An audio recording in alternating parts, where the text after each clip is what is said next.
Welcome to episode 51 of the Animorphs Read-Along broadcast. Today we are talking about book 44, The Unexpected. I feel like I should open with the fact that the last time I tried to read this book, I was in high school, and not only did I not finish it, but I remember vividly throwing it across the room and then covering it up with a pillow so that I wouldn't even have to look at it or think about it. So no one is more surprised than I that I actually liked this book. Yes, it is all just a far-fetched ploy to get Cassie to Australia, but other than being a filler book, it doesn't really have any of the kind of grating flaws that some of the other books have had. There was a little character work, a little excitement, a great group scene at the end. It had all the basic building blocks for an okay Animorphs book. And it was an okay Animorphs book. If there is kind of an obvious flaw in this book, it's the very long, drawn-out airport stuff at the beginning that just keeps going on and on and on. Like 11 chapters into the book before Cassie actually lands in Australia. We've circled back around to this idea that if the government found out about the Yeerks, then they could help fight back, and so the Animorphs are trying to help this bug fighter that the US government has found stay in US government hands. Through a long series of unfortunate events, Cassie winds up on a plane to Australia. The beginning of this book is interesting because Cassie's flying around in Seagull Morph on this mission, and she can't find any of the other Animorphs. And we're not really clear on how she got so badly separated from them, but none of them are within thought speak range, and she can't find anyone. And so there's a sense of isolation in this book from the very beginning. And I personally think it is kind of carrying over from the events of last book. Cassie drew her line in the sand, and I do think that even though none of the Animorphs are mad at her about that, there is kind of a barrier between them, and it's very subtle, but I think this book was kind of a manifestation of that barrier, with Cassie being alone almost the entire book. There are all these scenes on the airplane of Cassie hiding from Yeerks who keep on boarding the plane trying to find her, and those were actually kind of exciting. While Cassie's on the plane hiding from the Yeerks, she says an interesting thing. She says, "Sure, in some weird way, maybe I'm the biggest risk taker, bigger even than Rachel." And when I first read the sentence, I was like, what?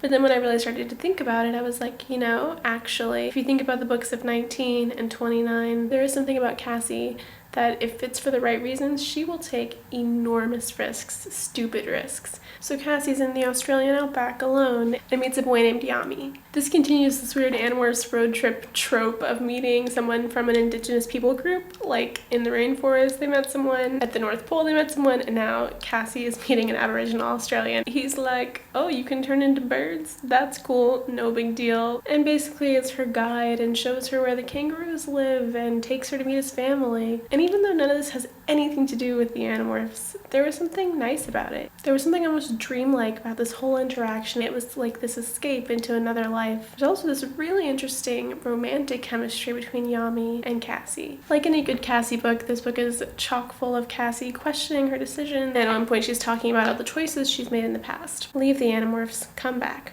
Trust Avtran, the Yeerk. Trust her again. Take responsibility for the never-ending, always unfolding consequences of those decisions. Say, no, I can't be part of this mission, can't be part of a mass killing of innocent people, no matter what the ultimate goal. I won't. Get involved anyway. Commit acts may be much worse. Why? To save some lives, not others. A choice.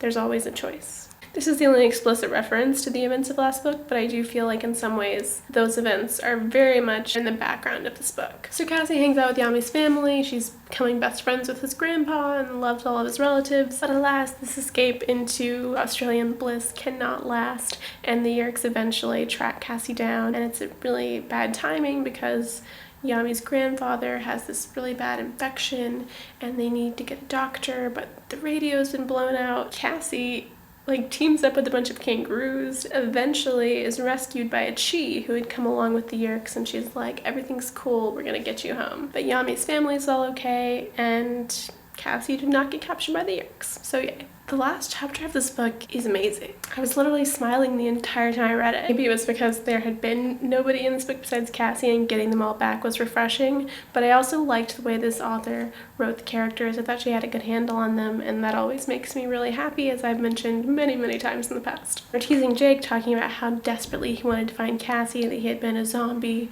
No sleeping, no eating. I have to find her. And then Cassie says, a little ball of guilt wedged itself in my throat.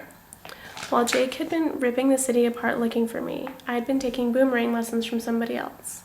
What kind of a person was I? There's no doubt in my mind that Cassie loves Jake, but I do think there's something going on here, and maybe those feelings have changed into something that they were not 10 or 15 books ago. So yeah, maybe it was my incredibly low expectations that led to me enjoying this book so much. The pacing, once again, could have been better, especially the first half of the book, but I thought Cassie's little vacation into the Australian Outback was actually kind of a good read, and I loved the last chapter, and I thought this author did a good job with the characters. And those are all my thoughts about Animorphs number 44, The Unexpected. I am so excited about the next book, which is book number 45, The Revelation. If you want to keep up with this read along, subscribe to this channel or follow me on Twitter, and I will see you on Monday.